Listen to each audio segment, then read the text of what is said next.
Now, the way that I found you is because of the fact that I was seeing a hormone specialist.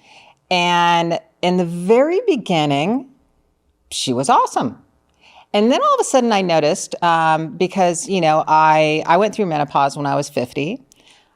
My very first hot flash, I went like this, oh, hell no. Oh, absolutely not. I am not doing this, And so somebody referred her to me. So I went and saw her. The first year was great. And she, recommended me my bioidentical hormones, which was, the estrogen, testosterone, progesterone.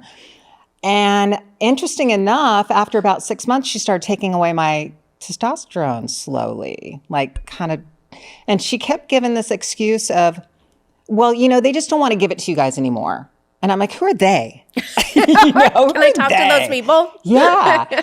And so long story short, she just kind of didn't care anymore. It just became a money game. And then she was like, you know what? I just don't have time for, these hormone people. And I'm starting my concierge business. And it just became a money thing. And I was just like, okay, I'm done. Yeah. So obviously another gladiator kind of recommended you to me. And when I went in there and you looked at my labs, I was shocked on all the things you told me because she had never went into detail like you did. Yeah.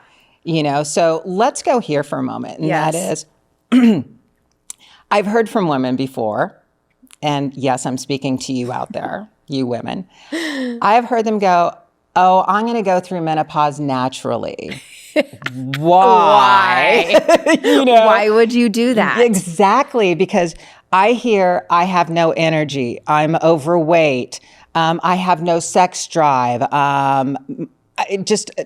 there's a list, as you know. Yes. I have hot flashes. I feel like ass.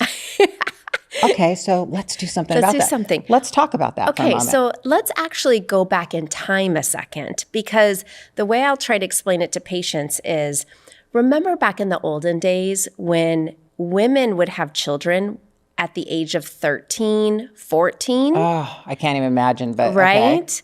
And then they were dying. The average was 50 to 60 years old. Yes. Okay. So if you actually think about that timeline, that's when we're starting our menstrual cycles, about 10 to 13. Yeah. Okay. So that you can procreate. And then you die about the same time you go through menopause. God, what a wonderful life. Doesn't that sound amazing? I want to go back there. But, fortunately, and this is where modern medicine has its place, modern medicine has kept us alive longer. Correct. So patients are now living, I have so many patients in their 90s and their hundreds. So think about that. We're no longer having babies at 13. We're actually having babies in our late 30s, even into our 40s. I have a woman who had a baby at 51, believe it or not. So we're having babies older and our life is extended more, but we're still going through that menopausal time. And so the best way for me to explain it is you're living in this dead body for 40 years. That's half your life. Right.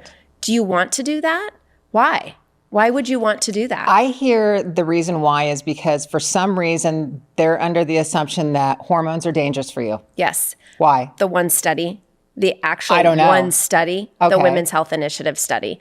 This was actually, it came out right when I was graduating. So I think it was 2002, 2003.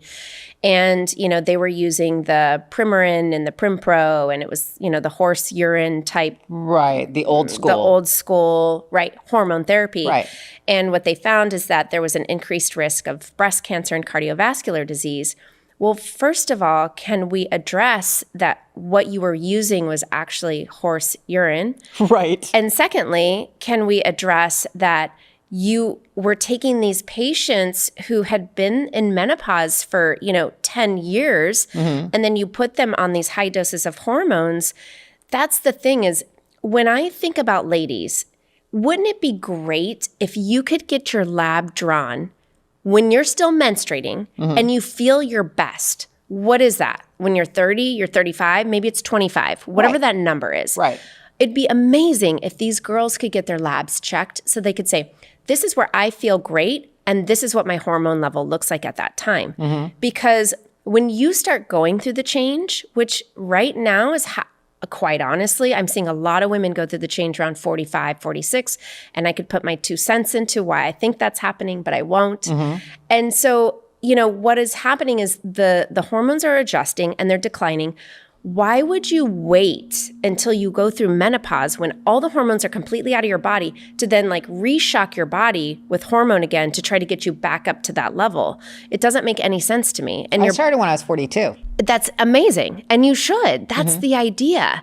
Because if you think about it, hormones protect you. They protect your cardiovascular. They protect your brain from dementia.